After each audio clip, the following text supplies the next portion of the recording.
You're listening to Conversations Ignite. Well, hello, everybody, and welcome back. Today, I'm joined by Joseph. Joseph, would you like to give a little bit of information about yourself?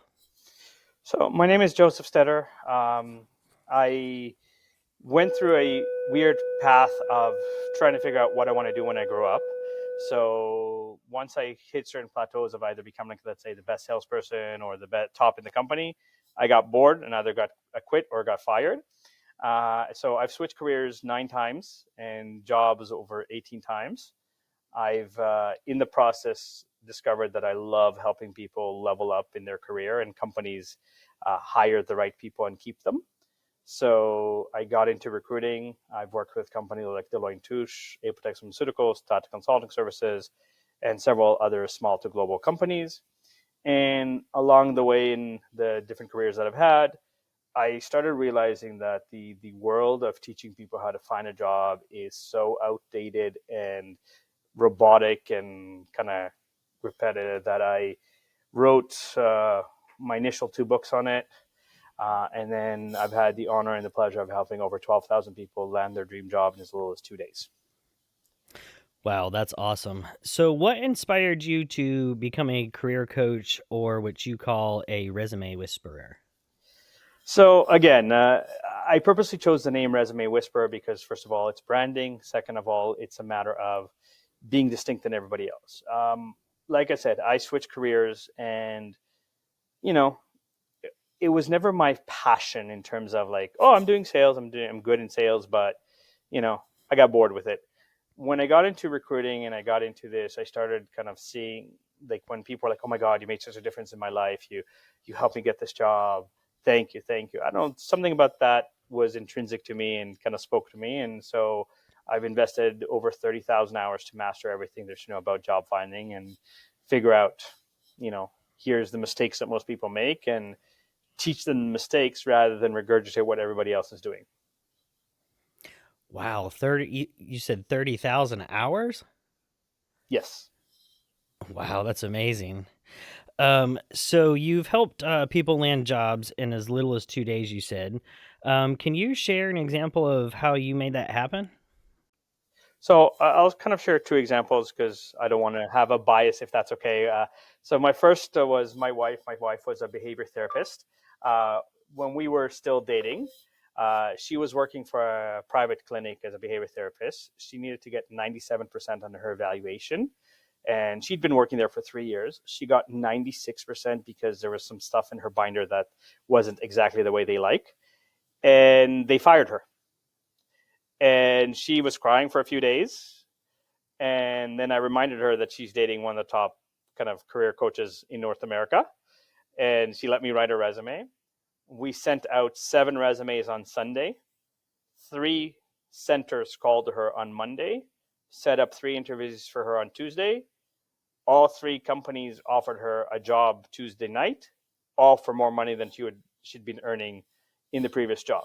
That is kind of one example, but the reason I wanted to is because it's my wife, so I wanted to kind of give another one. So when I first started my creative outlet, which was salsa dancing, I had a dancing partner that was studying graphic design in university, and she was very interested in this internship with one of the largest telecom companies in Canada. And she calls me up. She's like, I really, really want it. I'll do anything. And, my personality is to have fun. And I was like, you really, really want it? She's like, yeah. I'm like, okay, I'm going to be like your Mr. Miyagi. Wax on, wax off. You do exactly as I tell you. Don't ask any questions. I said, first of all, your job title is graphic design. You're not allowed to have a black and white cookie cutter resume because your title says graphic and design. So we made her resume green. She had like a little, like almost like a dancing logo that was part of her portfolio. Sorry, there. And so what I did is made that her bullet points on her resume. She sent the resume through. 2 weeks go by. She calls me and goes, they didn't even call me. You suck. An hour later, the director called her and said, listen, I'm so sorry it took us so long to call you. We received 7,400 applications for 20 unpaid internships. Your resume was one of our favorites. So because we received so many candidates, we're going to do a 3-interview process. Your first interview is going to be in 2 days. So she calls me back. Oh my God, they called me. Oh my God, what do I do? I'm like, first of all, apologize, right? Second of all, here's what you need to do. I want you to go to Kinko's or Staples or any of the big like printing places and print your 10 best pieces of digital work on the highest quality glossy paper that you can find. Then I want you to organize your portfolio. Back then, there was a platform called Flickr, which, for creatives was easy to access. You didn't need password, and you can really see everything in one place, kind of thing, organized. So I was like, organize all your stuff there. I taught her my 7 rules to a kind of wow interview. She went on the interview. 13 minutes into her first interview, the director looked at her and said, I've been running this program for nearly 20 years. I have never been so impressed with a candidate as I am with you. Congratulations. You're my first hire. I'm not even bothering with the second and third interview. So again, that was 2 days later kind of thing. Wow, amazing. So you kind of mentioned resumes in both stories. So what are some common mistakes people make on their resume, and how can you help them fix it? So these are what I consider the 5 cardinal sins of a resume. Number 1, you use Times New Roman, Arial, or Calibri as your font, because those are the default Microsoft Word fonts. Number 2, you use the black dots, I guess you could call them, or circle squares as your bullet points on your resume. Number 3, you have an area called skills or kind of career overview where you write fluffy, useless information like I'm hardworking, dedicated, committed team player with excellent communication skills.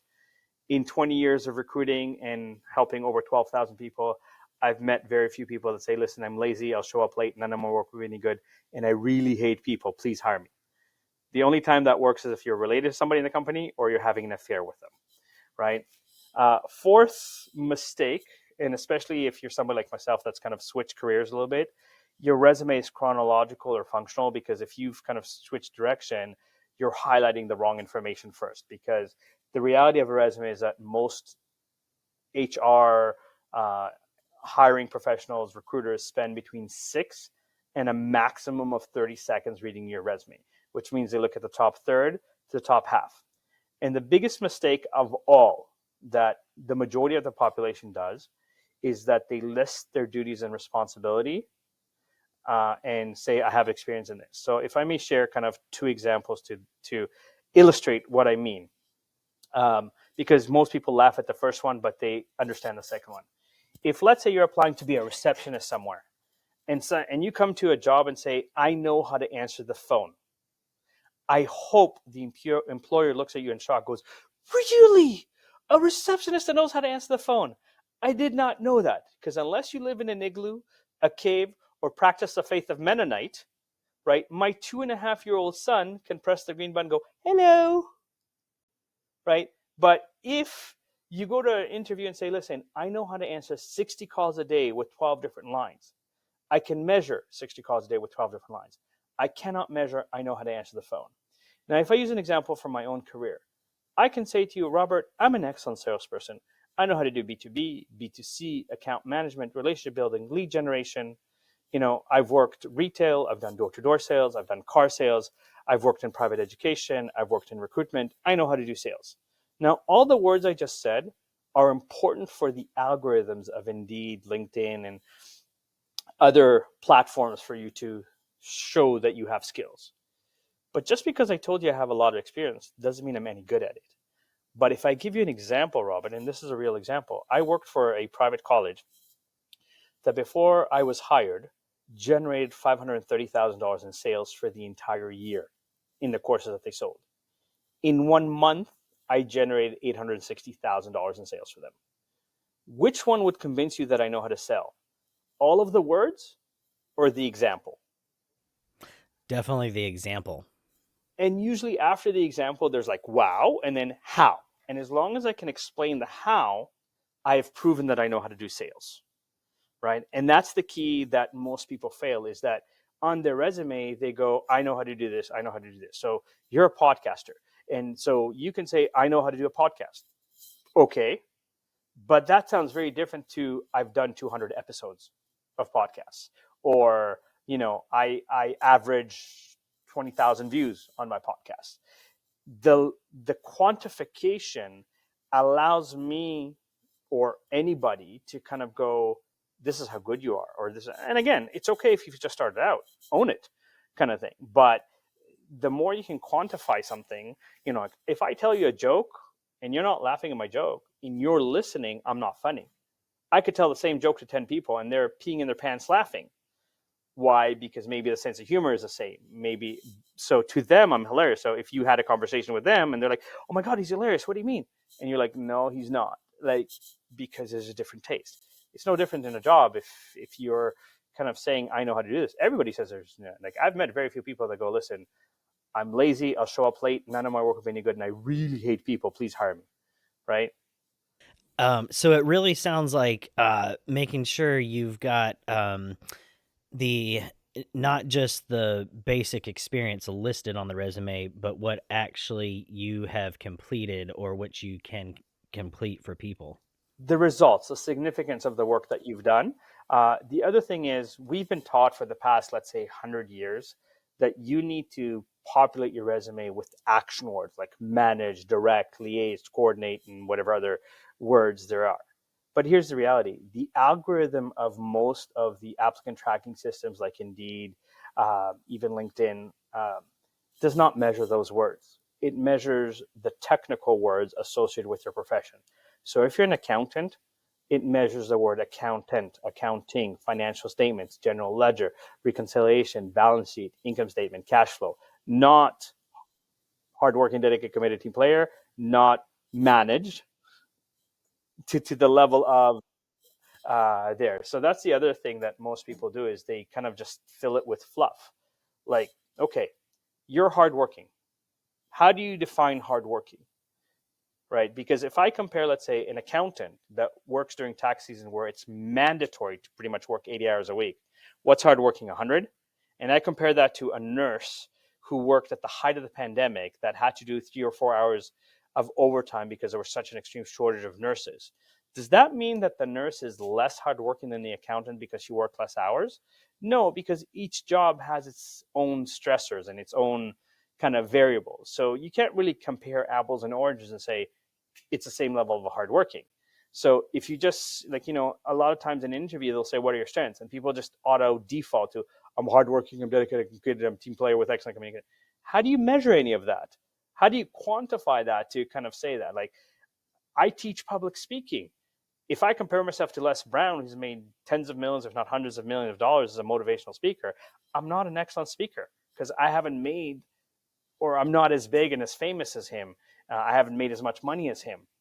But that doesn't mean that I'm not an excellent communicator, because I try to avoid using filler words like and or, like, because it's habit that, when we're trying to think about what to say, a lot of us are afraid of silence. So we, and those sounds are not necessarily words, but they fill up that silence that people find awkward. Yeah, that makes sense. Now you've mentioned like Indeed a couple of times. So what's the difference between like going on Indeed and trying to find a job and actually getting a career coach? So one job posting on Indeed gets between 350 and 5,000 applications. Most companies look at the first 100. So if you don't know the tricks to be noticed on Indeed, so for example, if you posted your resume in September and we're now in January and you haven't touched your resume on Indeed, you're probably on page 7,000 of the database. So one of the things to do to beat that is, most of the big job boards or applicant tracking systems refresh their database between 11:45 p.m. Eastern Standard Time and 2:45 a.m. Eastern Standard Time. So depending on when you go to bed, go into your resume, press spacebar, save it. The moment that you make a minor change on your resume, it goes into the refresh list, and you're more likely to be seen because you're not on page 7,000, for example. Now, Indeed is kind of like the success rate of finding a job through Indeed is less than 5%, because Indeed is kind of like throw a whole lot of pasta on the wall and hope that something sticks, right? Now, again, for example, this is I as a career coach, I teach insights to this. So most jobs in North America say, "Don't call us, we'll call you." Now, if you call HR and say, "My internet just crashed, can you check that my application went through?" Or "My laptop battery just died, can you check that my application went through?" Or "I didn't get a confirmation, can you check that my application is through?" When you call and ask if they can check that your application went through, if let's say you were 102 on the list of candidates and they're only looking at the top 100, the moment that HR checks if they got your application, guess what? You're number one on the list. Now you have 2 minutes to kind of give them your elevator pitch that says, before you disconnect, I just want you to know that, let's say, I did this, this is the result I produce, and I would love to do it for your company. You're planting that seed. You also can ask them, when are you starting to interview for this role? So let's just say they say, we're going to interview in a week's time. Say, okay, if I don't hear from you in about a week, is it okay for me to call you back to get some feedback on my resume? Now you've asked permission to do a follow-up, which most society doesn't follow up anymore. And so you're already different than everybody else. But I don't focus, like, Indeed is just hope for the best. Send out thousands of resume and hopefully, eventually, 20 companies will call you, you'll get an interview, you'll get a job. A career coach kind of guides you, explains to you some of the psychology, explains to you some of the nuances, talks to you about, Indeed is only one possibility of how to find a job. So I personally teach people, let's say 15% or 10% of your job searching should be on job boards like Indeed, Career Builder, Monster, and some of the other bigger boards out there.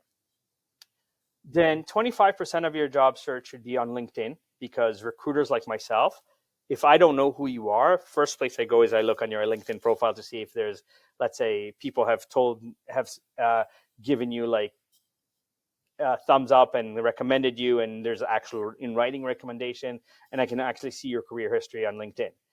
So 25%, but also every company today has a Facebook fan page, a LinkedIn page, a Instagram page, sometimes TikTok page. So if you become part of that conversation where you start making intelligent comments on their fan pages, those companies will start tracking you to potentially hire you, right? And now people don't realize or understand that.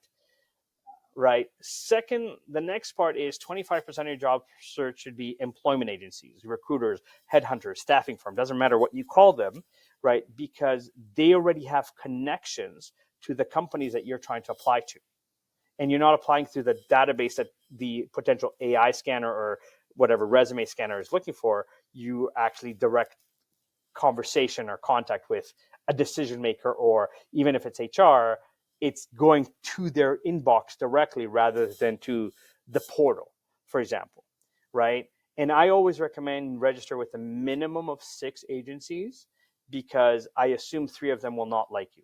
They don't like your age, they don't like your name, they don't like where you've worked, they don't like whatever. Again, in North America, we are very kind of polite. So we're not going to tell you as HR why we don't like you, because that's also a potential lawsuit. We'll just potentially ignore you, kind of thing, right? So register with agencies. The next 25% should be networking, right? And most people do networking extremely wrong, because most people go to networking and go, can I get a job? Who are you? Do I know you? Have you earned the right to ask me for the job? Right? Get to know me, brand. So like my favorite color is purple. If you look me up, my websites are purple. My business card is purple. When I go to a networking event, I'm wearing a purple shirt. I have a purple bag. I have purple pens. I have purple business cards. So even if you don't remember my name, when I email you and say, hey, Robert, I'm the guy in purple, and we spoke about this, you're going to remember that more than, hey, Robert, I met you at the networking event. Here's my resume. Can I have a job?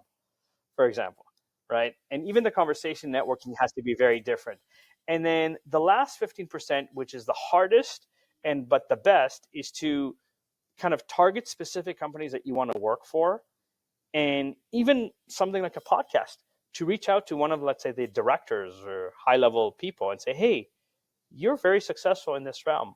I would love to interview you on my podcast. Most people love to brag about how great they are. So if you're calling an executive director or VP, you're giving them an opportunity to, just one second. Just give me a second. Somebody's at the door. 1 second. Everyone will be back in just 1 second. My sincerest apologies. Not a problem. And then the last, like I said, the last 15%, which is the hardest, is to pick companies that you want to work for, and then be proactive to speak to them. So a podcast or an article is a great way to get their attention, right? I had a friend of mine that graduated mechanical engineering, and there's an oxymoron that, you graduate from a program, but you need 5 years of experience to get an entry-level job, kind of thing. So he wasn't getting anywhere. So he printed 20 copies of his resume, went on the first company that he had kind of chosen he wants to work for, showed up at 9 a.m., went to reception, said, I'd like to speak to the director. They looked at him like, do you have an appointment? He's like, no, but I want to speak to the director. What's it about? It's personal. They're like, well, he's busy. He's like, okay, I'll wait. And he sat there at their office at reception until about 2:30 in the afternoon. At 2:30 in the afternoon, the director came out and was like, I understand you're really waiting for me. How can I help you? And he's like, look, I know you're not hiring anybody right now, but I just finished mechanical engineering. These are some of the projects I've done. I would love to work for this company. They ended up having a 10-minute conversation, and he was hired on the spot with a 10-minute conversation, because he sat there from 9 in the morning till 2:30 in the afternoon waiting for an opportunity to speak to the director. When was the last time you heard of someone being proactive and going to the office and waiting to speak to somebody, right? And Yeah, so, very rarely.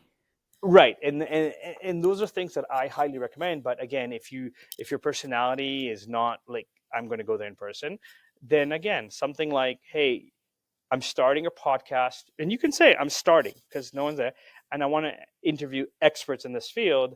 You're one of the experts I want to interview, and you give them opportunity to brag about how great they are, what they've done in life, why they're a great leader, why they've implemented great strategies. If you've interviewed them correctly, and then instead of asking for a job, you go, hey, Robert, you're an expert. Would you mind reviewing my resume, giving me feedback on it? Right? You're not asking for the job. You're asking for the boss to write the resume they want to hire. And after that, if you go back to the boss and say, hey, you know what? You told me that you did this and you did this. You talked to me about your leadership skills. You talked to me about how you would mentor your people. I would love to be part of your team. You just wrote my resume. I've earned the right. I've built that rapport with you, as opposed to, here's my resume. Can I have a job? Very different approach. So you've obviously talked about how having a strong resume obviously is very important, and then getting out there, not just on Indeed, but getting networked, going out to places, everything like that. So once you actually get to the interview process, what are some unconventional tips that you can give clients to kind of ace their interviews? So short and simple is, I have 7, we'll call them golden rules to a perfect interview, right? And before I tell you the 7 goals, can I share a quick story with you? You sure can. So my brother also studied mechanical engineering, applied for an internship. By the time one of the companies responded to him, the position was going to be more of a paper pusher job, and he had already registered for his 4th year classes.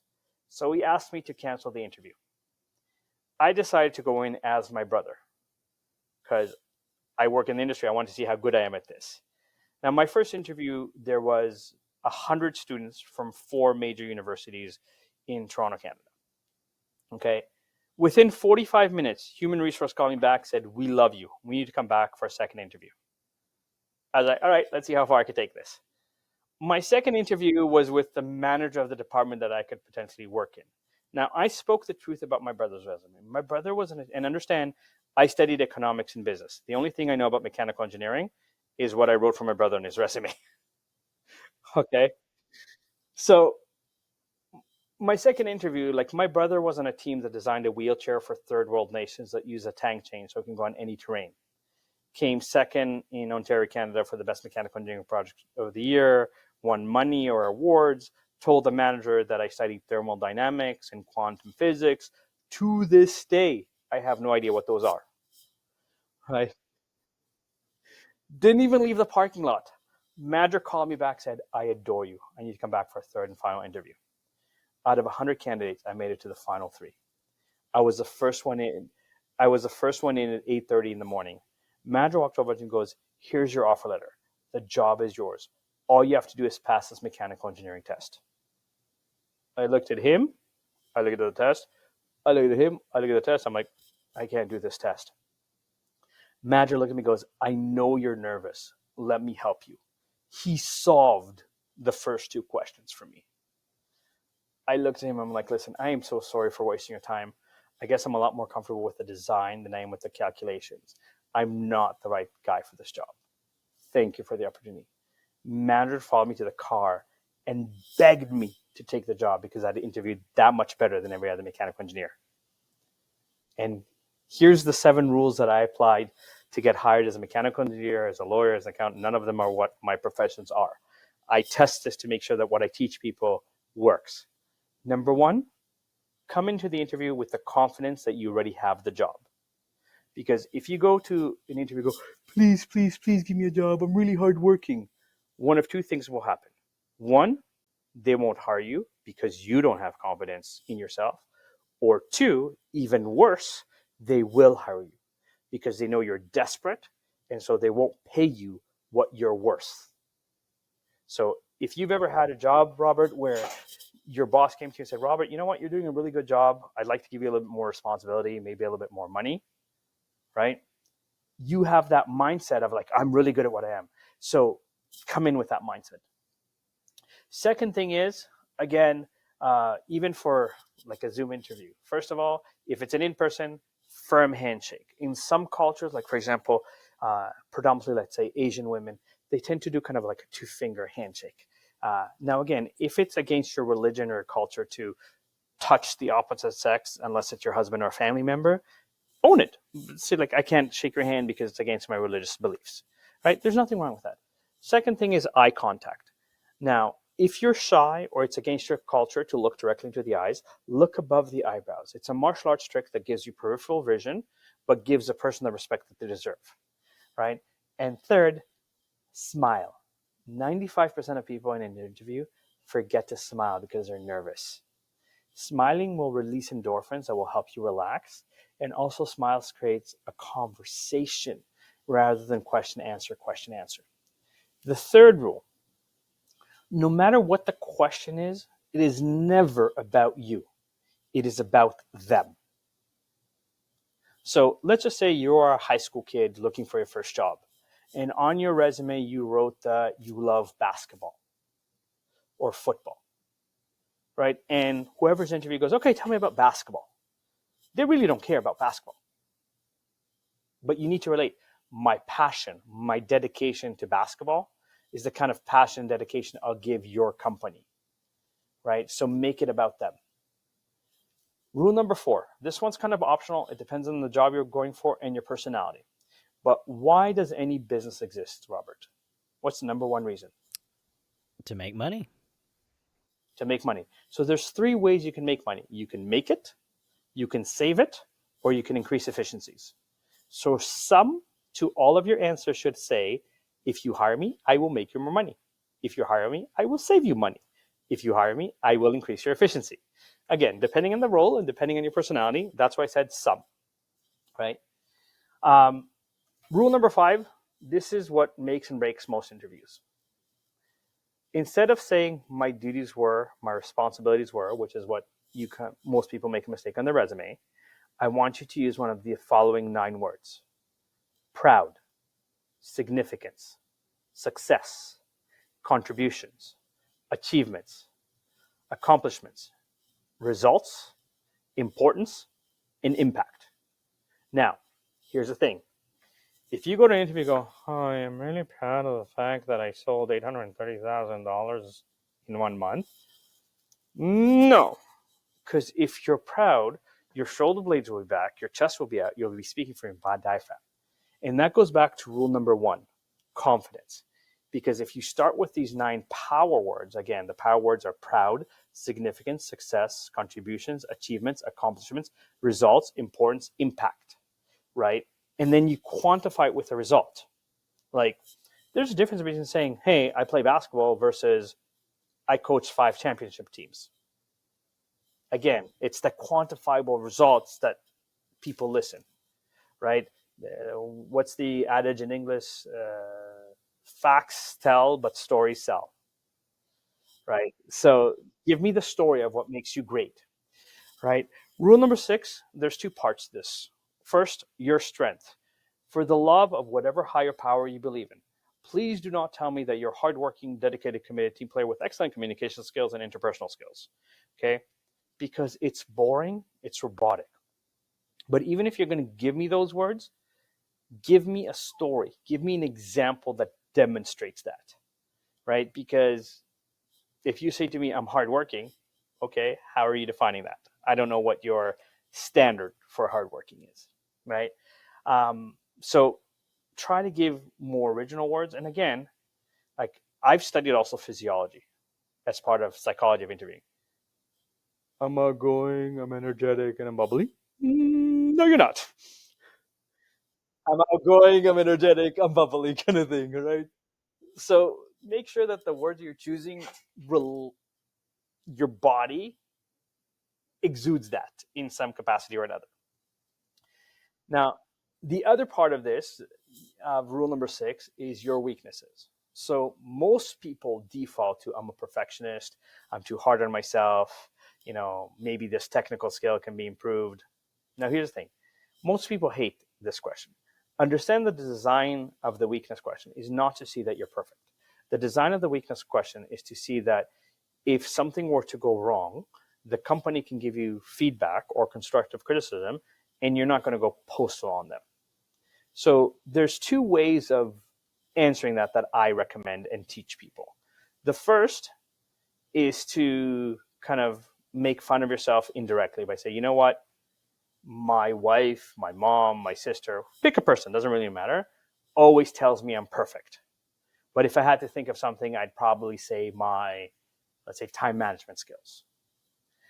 When you say your wife or whatever thinks that you're perfect versus I'm a perfectionist, if you've done a good job building relationship, they'll probably smile or chuckle a little bit at that. Comedians are legendary to do this, because when a comedian is about to say a very racist joke, like, do you know who Russell Peters is, Robert? I don't. Okay, but so he's a very famous one, but he makes fun of cultures all the time. So, but what he'll do is say, oh, like my uncle is the most racist person you've ever met. So he will say my uncle's the most racist, and then he'll tell you a very racist joke. So on the one hand, you're laughing at the joke, but subconsciously you're angry at his uncle, not him. Right? And comedians do this a lot, where Yeah. they create a character of, my mom is like this, or this person, because then you can laugh at the joke, you can relate to the joke, but you're also not offended by the joke because the comedian is not saying it directly. So do it for the interview. Like, pick a person and be like, they think I'm perfect, but if I had to think of something there.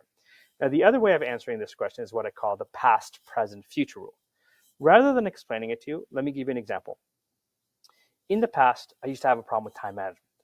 Then I got hired by company ABC to be part of a team of 10 people to do a project that constantly required us to reprioritize the work that we were doing because of the nature of the project. Not only did we finish the project 1 month ahead of schedule and $20,000 on the budget, we got recognized for being one of the best teams in there, because we understood that, let's say, if my work didn't get done, Robert couldn't do his work. So we had to learn how to communicate very effectively and make sure that we are keeping pace with the changes in the project. Because of this experience at company ABC, if you hired me, Robert, I can assure you that time management would not be a problem. And I would do whatever it takes to make your great company more money. Now, if you notice what I did there, I took a problem and I made it a solution, right? Let's review my 7 rules because I haven't gotten to rule number 7. But number 1, did I have confidence when I gave you the answer, right? Did I have eye contact and smile at you? Yes. Number 3, did I make it about them? Yep. Number 4, did I say I was going to make you more money Yes, you or sure save you did. money? Or is there? Number 5, did I give you Yep. results, Yep. right? And then rule number 7, I did this very subtly. Rule number 7 is suck up wherever possible. Notice I didn't say your company, I said your great company. Okay. Now, sucking up is not just, oh yeah, I'd love to work here, this sounds fantastic, and all that, fluffy good stuff. The other part of sucking up, but it's also questions that you ask at the end of the interview, such like 3 of my favorite questions to ask at the end of an interview are: first, if I were hired tomorrow, what is the first thing I can do to make an immediate impact? Notice the 9 words that I said earlier. What do you think happens to the listening of the interviewer when you're asking about immediate impact? Are you just another candidate or somebody that's eager to perform? Yeah, somebody that's really ready to go. Right? So if they go blah, blah, blah, blah, even if you've given them examples, reiterate your example that shows that you can do that to make an immediate impact. Another variation of that question that I love is, what would you say is the biggest obstacle for success in this position? So they're going to go blah, blah, blah. And as soon as they're telling you what blah, blah, blah obstacle is, you're going to reiterate why that is not an issue for you, because here's the results you've already produced. And you can only do it better for them. Right? And then the third question that I love asking at the end of the interview is, of other people that currently hold this position or have held this position in the past, what are some of the characteristics that you would like to see repeated? And this is the kicker and most important part of it: how do you see me fitting in? If they hesitate and stumble and need to think about it, you're not getting the job. If you've impressed them, they'll answer you right away. So if they go, we want someone who is creative. Okay, we've spoken in an interview about these are the creative strategies that I've implemented. I would love to do even more creative strategies for you. Reiterate that. We need someone who is, a go-getter. Here's an examples of initiatives that I've taken. So that you're planting that seed of, you don't need to worry when you hire me. Wow, what some great amazing tips. So, we started off with making sure your resume is really, really good. Got to kind of networking, getting out there, getting out to as many places as you can. We got to the interview process. Yep. We got to your 7 amazing tips on actually interviewing. So now that you've gotten the job and you've been there for a while, what kind of advice would you give to somebody that starts feeling stuck? Okay, so this is where, like, the business I'm building now is all about corporate culture, right? So here's the thing: if you want to advance in the company, first thing that most people fail to understand, and many companies fail to understand, there's a very big difference. Like, if I use an engineer, most engineers that get promoted consider it a punishment, because engineers are usually not known for their bubbly personality, right? So if someone is very technical and loves being technical, being promoted where now they have to talk to people all the time stresses them out. But if, let's say, you're hungry to advance in your career, you can go to your boss and say, hey, what are the skills, whether soft or hard or character skills, that you need me to improve on in order for me to be considered for bigger and better, right? Now, even if you, let's say, want a raise, don't come say, I'm really hardworking, I've worked here for 3 years, I deserve a raise. That's useless and nobody cares. You need to present it like a business and say, here are the things that I've contributed to. Here's the results that I've made for your company. And based on these results, I deserve a $10,000 raise. Because if you come with facts, not I'm a hard worker and I deserve it, but you actually come with like a kind of a mini portfolio, like a 2-pager. Here's the things that I've contributed to this company or in this role currently. Here's the results that I've produced. They can't really argue with you because you can quantify how much you like. So I worked in sales. So I worked for a company that owned approximately 70 private colleges in Canada. They asked me to build a call center from scratch from them with restrictions that my team calls leads that are more than 4 months old and more than 50 miles from the nearest campus, right?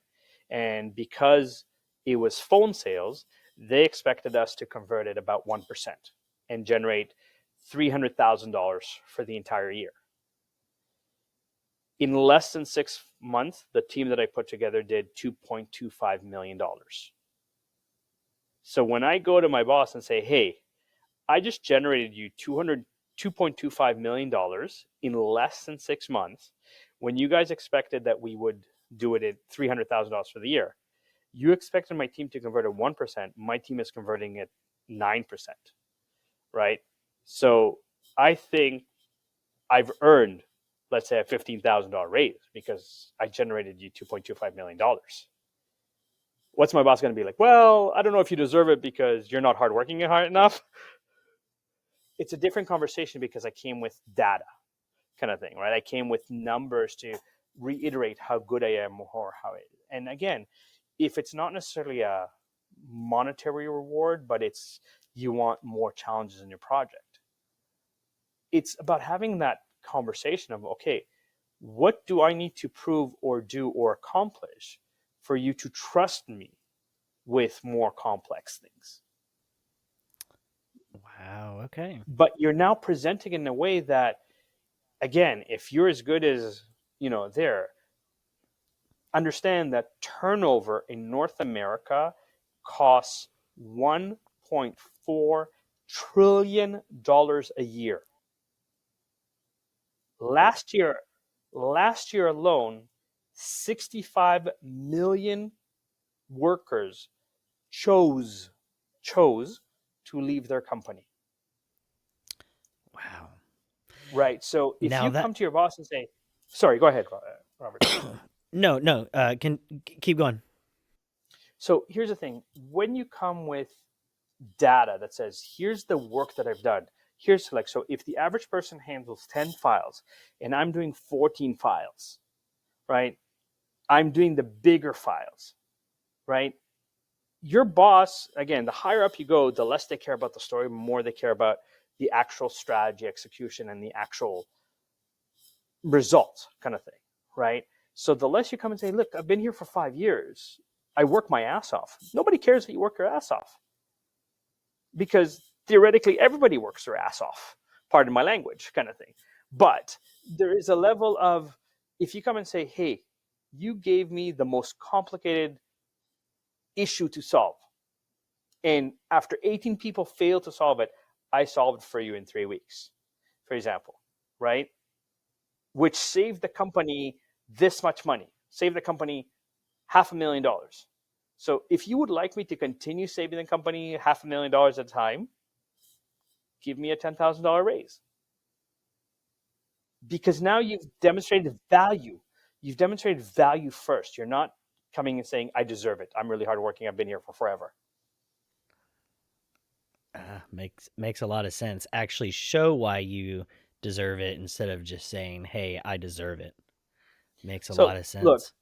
in my profession, there's a lot of people that call themselves resume writers because all they have to do is go on Google or ChatGPT and boom, here you go, there's a resume. Okay? But again, there's a difference between I've helped 12,000 people and there's a track record, you can see it. And let's say, based on this podcast that you've had, that I've been, and thank you for having me again, Robert, would you say that the information I've shared has proven to you that I'm not just regurgitating what everybody else is saying about job finding? Yeah, because I'm most giving you data definitely. that's not, it's not that typical, oh yeah, you should, like, you should go on Indeed and find a job. No, like, I'm trying to give you stuff that's relevant to why most people are failing, why most people are struggling. Again, it's not a perfect world. Like, when companies like Intel are downsizing, a quarter of their staff, I can't control that. But Intel's not going out of business, right? Last I checked. Yeah, yeah, exactly. Right. So banks might downsize because they want to make more money, but they're not shutting down unless there's fraud and other more legal actions kind of there. Right. So you have to understand, so if a company is downsizing, they're trying to figure out who is not demonstrated that they're worth being there, right? Because they're calculating, why should I let go of Joseph versus Robert? So they both work in the same department, but Joseph has taken these initiatives that Robert hasn't. And that's where the decisions come. Or Joseph produced these results that Robert hasn't. And those are the kind of, we'll call them nuances of why a lot of people get stuck and are frustrated, because they do more of the same. Like, every career coach that has a million views of, oh, you should say that you're really hardworking, they're committed, I just look at him and go, no. Like, and it might work because teenagers are watching that, and it's kind of, they don't know any better. But I'm targeting, let's say, white collar professionals that have worked for 5 years in the industry that are looking to level up. And so they don't need to be told, don't smoke before an interview. They understand that, right? They understand that, don't show up drunk to an interview. I've had that happen too with candidates. So, right. But there are nuances where, again, in my experiences, I'm not the only recruiter out there. I'm not the only career coach. And here's the thing to understand. Unfortunately, right now in North America, there is about 65 million people that are unemployed. There is approximately 50 million people that are severely underemployed, meaning have a university or college degree but work at McDonald's. And then there's another 30 to 40 million people going through some sort of education or retraining. That's a target market of 150 million plus people. Indeed, which is the largest job board in North America, brags that they have 50 million users. I have recruiters emailing me go, oh my God, you speak French. Do you want to work for the bank for $50,000 in their call center? And my first response is, how old is the resume you're looking at? Because I've built 2 call centers from scratch, right? And the last time I worked in a call center was when I was in my 20s. I'm 47, soon to be 48. Like, do you understand? But it's still on Indeed. I've posted jobs 7 years ago and I forgot to kind of say to deactivate them. So Indeed refreshes them every week. And I still have people can't like messaging me going, hey, I'd like to be, here's my resume for this role. And I'm like, wow, Indeed is just circulating, like, these are fake jobs because Indeed is just refreshing them to keep their platform so big, kind of thing, and active, theoretically. Interesting. Yeah, you've definitely given me a whole new, totally different perspective on everything from going through the resume to actually going through the interview. It's some stuff that I have actually never heard before, so it's some really good Thank you. information that all of it makes perfect sense too. Exactly how you've explained everything makes absolute sense. Now, I can gather from what you've said, you are fairly familiar with corporate culture and leadership. Um, what's your approach to identifying and keeping the right fit for a team? So I'm actually building a platform that once it's built, I will turn HR on its head, because you have to understand that most companies preach corporate culture, but don't actually practice it. Now, I'll give you a very simple example because I'm noticing, I'm hoping the Star Wars uh, head figure in the corner there beside you, right? So let's just say Halloween is one of my favorite holidays. I'm a big kid at heart. I love Halloween. Now, if the executives say, let's have a Halloween costume party, but none of the executives dress up. It sends a message of, yeah, whatever, we don't care, just go dress, right? So even if the executive, like when I speak to executive, I say, look, even if you've got meetings that are very important all day, go to the dollar store, buy a mask for $2. Wear that mask for 15 minutes. 15 minutes. Go around, shake hands. Because if you dressed up as Star Wars and I'm like, listen, that's an awesome costume. Like, congratulations, right? And then take off your mask and go to your meetings. That 15 minutes will be the difference between I trust you and I'll follow you to you clearly are giving me lip service. I'm going to do the bare minimum not to get fired and keep my job, basically. Very big difference in them. So a lot of companies preach it. So you have to understand that, like if I use Zappos was notorious for having ridiculous commercials. And their culture was, we're about having fun first before Amazon bought them out, kind of thing. Now, here's the thing.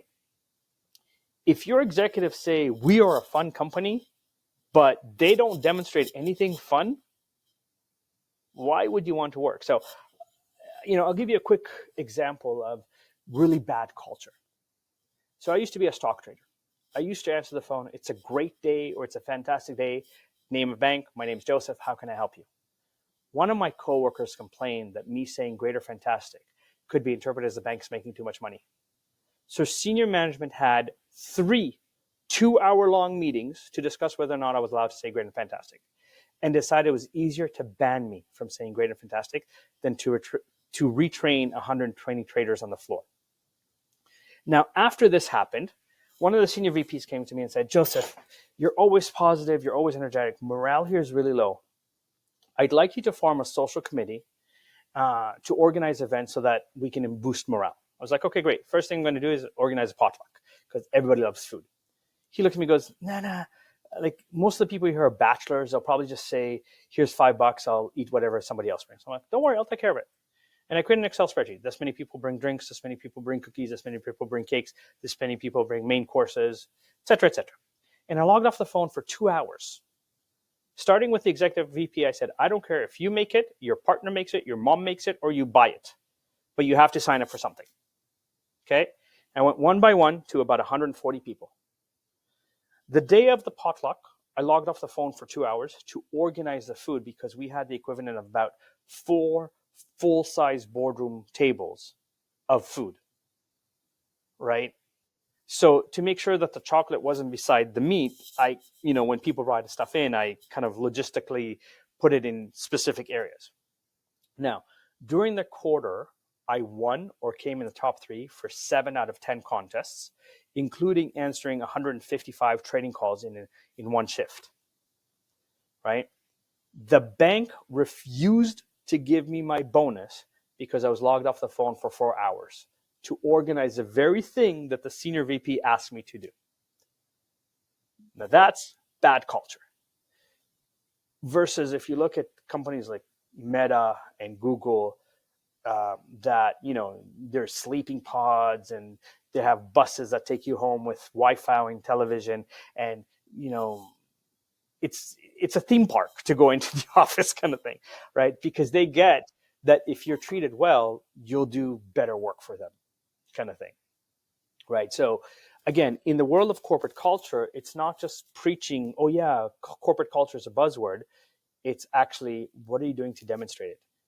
Is there buy-in from your staff that you're demonstrating it? So stealing from Guy Kiyosaki, who was the evangelist of Apple back in the day, he said, if you go, executives go on a retreat and they create a beautiful mission statement and a vision statement. He goes, okay, since we're talking about Burger King, go to Burger King and ask the manager of Burger King, what is the mission and vision of Burger King, right? Unless there's a plaque in front of them with the words, they have no idea, right? Because it's not really practiced in the company. But he said, instead of creating a mission and vision statement, create a mantra.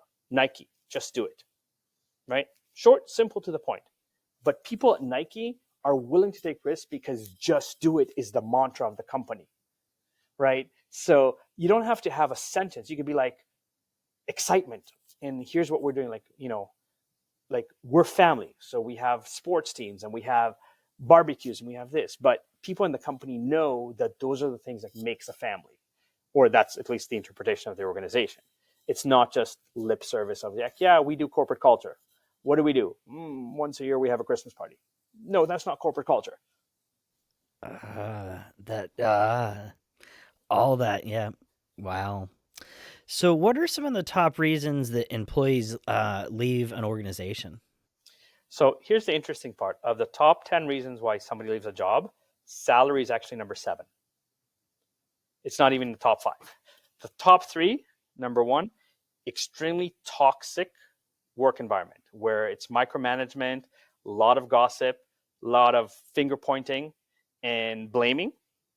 Number 2, a lack of clear communication and understanding from leadership what is expected on the job. And number 3, no opportunities to bring new, fresh ideas to the organization. Those are the top 3. Interesting. So, a lot of a lot of it sounds like poor leadership is a lot of the reasons why people leave. Again, there's nothing wrong, and here's what I'm going to say. Like, if you, let's say, served, right, and you're used to the rigid military kind of, this is the orders, this stuff you do. There's nothing wrong with that. That is a form of a culture. But if you know going in and that's the culture, you're not going to have an issue with it. But if, let's say, you have 2 bosses and this boss says do this and the other boss goes, no, that's a bad idea, do that. And you're like, what do you want me to do? Like, I've got 2 people that are my bosses telling me 2 different things. How do I do it? It's not, again, I don't want to get into the conversation of leadership because, again, there's different communication styles. There's also your ethnic and cultural background, right? Where, for example, people from the Middle East are louder. They're more direct. They're more in your face. That doesn't mean you're in trouble. It's just the way they communicate, right? Versus, let's say, people from China that are very polite and very respectful and do not like confrontation, at least in the work environment. So if you have, let's say, someone in Middle East and someone Chinese, the communication style is very different. You're still doing the same job, but one is kind of very loud and one's very quiet.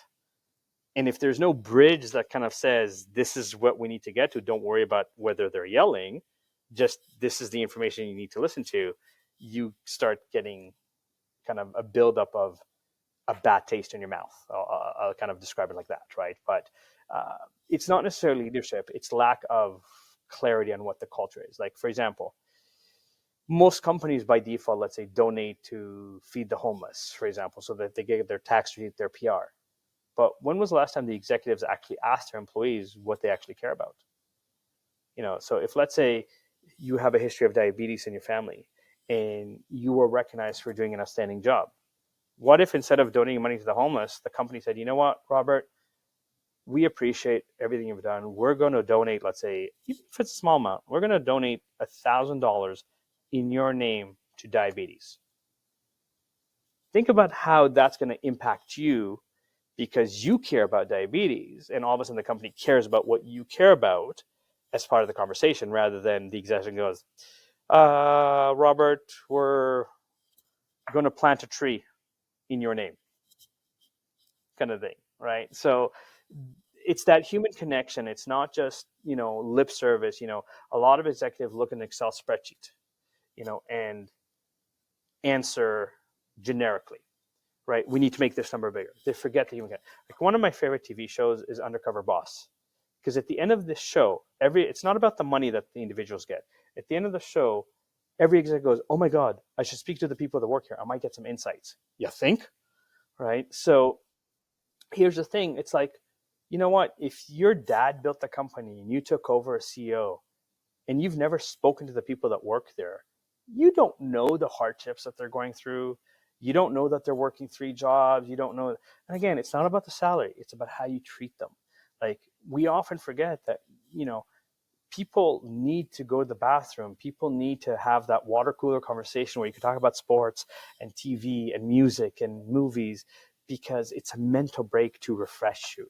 So if you have, like, very aggressive, I need numbers, like accounting, I've mentioned that a few times, accounting has one of the biggest, like, especially CPAs that are in public accounting, have one of the biggest burnout ratios of any other career, because it's all about, you need to be billable, billable, billable, billable, billable. And at certain points, like, you know what, I'll take a $20,000 pay cut to work as an accountant in-house for a company and work 9 to 5 where I have a life after work kind of scenario.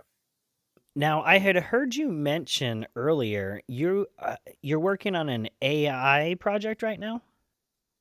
Mm-hmm. Can you share a little bit about that?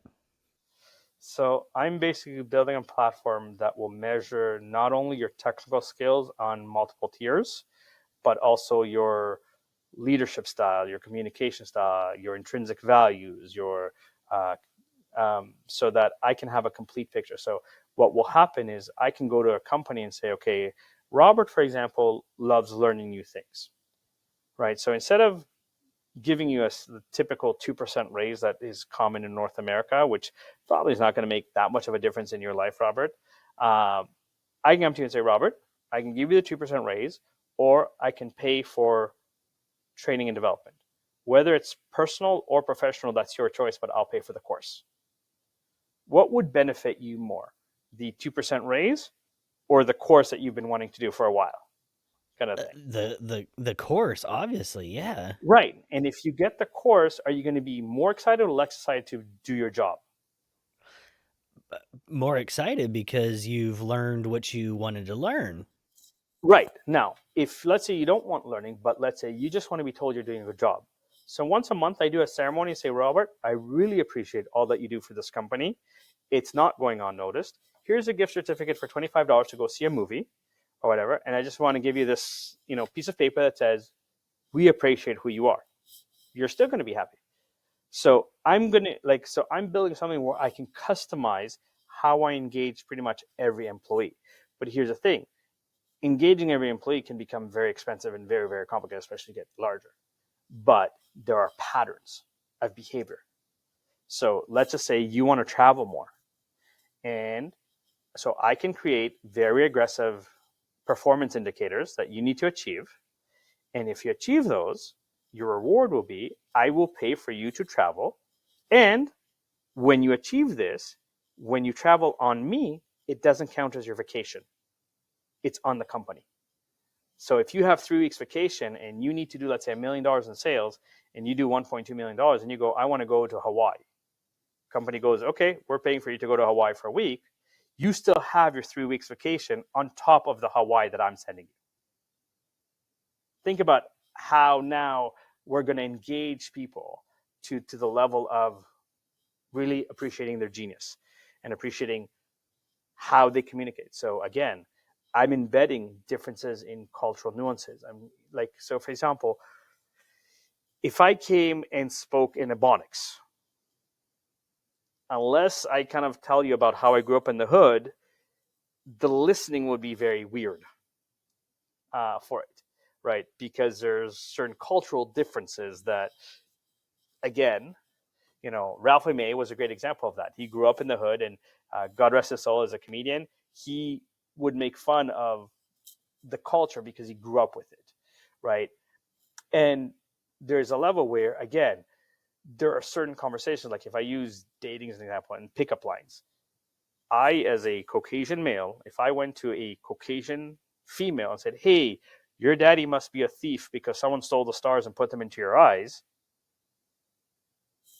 will not have the same listening or landing as someone who is African American, for example, right? Where the slang and the nuance are okay. So again, it's recognizing that there are different types of people, there's different types of communication. So not every person wants to be a CEO. Not every person wants to be promoted, right? So if I know that you don't want to be promoted, but I need to do this to keep you happy, like here's a very simple example, and then I got to wrap up soon. But like, for example, let's say you're a CEO and you have an executive assistant, and the executive assistant does a phenomenal job. You can pay them, let's say, a $3,000 bonus and say, here you go, you did a great job. And I'm certain that the money will make an impact. Or you pay them their salary for the day and you send them to the spa to get a massage, to get their manicure, pedicure, to relax. which one do you think will benefit the executive more? The $3,000 that you gave your executive assistant, or the spa day? Because for many, the spa is a luxury that they won't allow themselves. But if you appreciate the person so much that you're like, here, go spoil yourself. I'm paying for it. Like, I've already paid for you to spoil yourself. Go get a massage, go get your nails, I've paid for that. You're probably paying $500-$600 for the person to be pampered plus their salary, let's say another $500-$600. So you're only paying $1,200 instead of giving them a $3,000 bonus. But I guarantee you, the ripple effect of, oh my God, you sent me to the spa and I came back so refreshed, so excited, will be so much better and different than here's just a cash bonus, for example. So part of what I'm building is looking at all those dynamics and going, how can I celebrate people and celebrate their genius rather than give a cookie cutter, what is your 5-year plan? And, okay, you want to be a supervisor, you need to do this course and you need to do that kind of thing. Wow, what an amazing idea. I can't wait to see where it goes in the future. That sounds pretty cool. So yeah. Thank you very It much. has been absolute. Yeah, you're very welcome. It has been an absolute pleasure to have you on today. Hopefully, we could do another podcast soon, sometime in the future. I would love that. Thank you for having me, Robert. Not a problem. Thanks, everybody, and we shall see you later. Have a great rest of the day. Thanks for listening to Conversations Ignite. See you next time.